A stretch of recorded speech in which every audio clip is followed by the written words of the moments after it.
70 থেকে 80% পানি ইন্ডিয়া থেকে যে জায়গা দিয়ে আসছে, দীর্ঘদিন ধরে পানি উন্নয়ন বোর্ড কোনো কাজ করছে না। মাঝে মাঝে যায় পানি উন্নয়ন বোর্ড যায়, প্রজেক্টটা নাড়াচাড়া করে, কিন্তু কাজ হয় না। আসসালামু আলাইকুম। আল্লাহর কাছে লাখ কোটি শুকরিয়া। আজকে আমরা সবাই যাকে স্যার বলছি, উনি কিন্তু এই আজকে থেকে বহু বছর আগে থেকে স্যার হাজার হাজার শিক্ষার্থী ওরা আলহামদুলিল্লাহ আলহাজ সাফল্য ফাউন্ডেশনের সাথে দীর্ঘদিন ধরে আমরা ওনার কিছু সৌবত পেয়েছি, বেশ কিছু পরামর্শ পাচ্ছি, আমাদের উপদেষ্টা হিসেবে রয়েছেন বেশ অনেক বছর আগে থেকে। আল্লাহর কাছে শুকরিয়া আদায় করছি। এই ব্যস্ত মানুষ বহুটি মানুষটাকে আমরা এই ক্ষুদ্র প্রোগ্রামে আজকে উপস্থিত আল্লাহ তাআলা আমাদেরকে দিয়েছেন। আমি একটা ফাউন্ডেশনের ক্ষুদ্র একটু পরিকল্পনাগুলো আপনারা জানি কথা শেষ করে ফেলবো।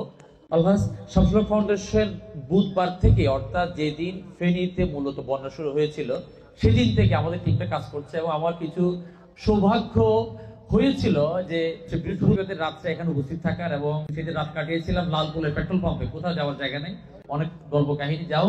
তো ওই সময়তে শুকনো খাবারের বিতরণের পাশাপাশি আমরা মানুষের জন্য প্রয়োজনীয় যে জিনিসগুলো দরকার ওগুলো নিয়ে কাজ করছিলাম।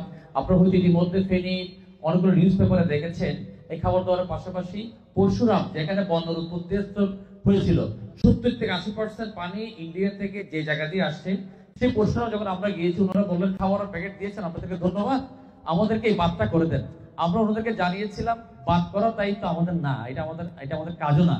কিন্তু ওনারা বলছেন দীর্ঘদিন ধরে পানি উন্নয়ন বোর্ড কোনো কাজ করছে না। 1977 সরকারের একটা বাঁধ হয়েছিল, সেখানে সেই বাঁধটা ভাঙতে ভাঙতে 300 থেকে 400 ফুট একদম অত্যন্ত খারাপ ভাবে ভেঙে যায়। সেই জায়গা দিয়ে মূলত পানিটা প্রবেশ করে। এলাকাবাসীর করুণ আর্তির অনুরোধে আমাদের কিছু ঘরের ফান্ড ছিল, সেই ঘরের ফান্ড গুলো আমরা বলেছি আমরা এখানে দিয়ে দিব যদি পানি উন্নয়ন বোর্ড কাজ না করে।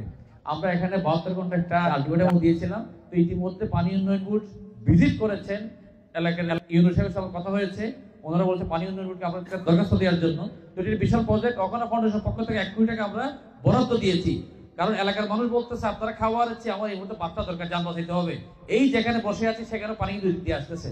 আমি আজকে উপদেষ্টা মহোদয়কে একটু অফিসিয়ালি একটু আবেদন জানাচ্ছি, ওই বাঁধের বিষয়ে দীর্ঘদিন ধরে 741 কোটি টাকা একটা প্রজেক্ট ঝুলে আছে।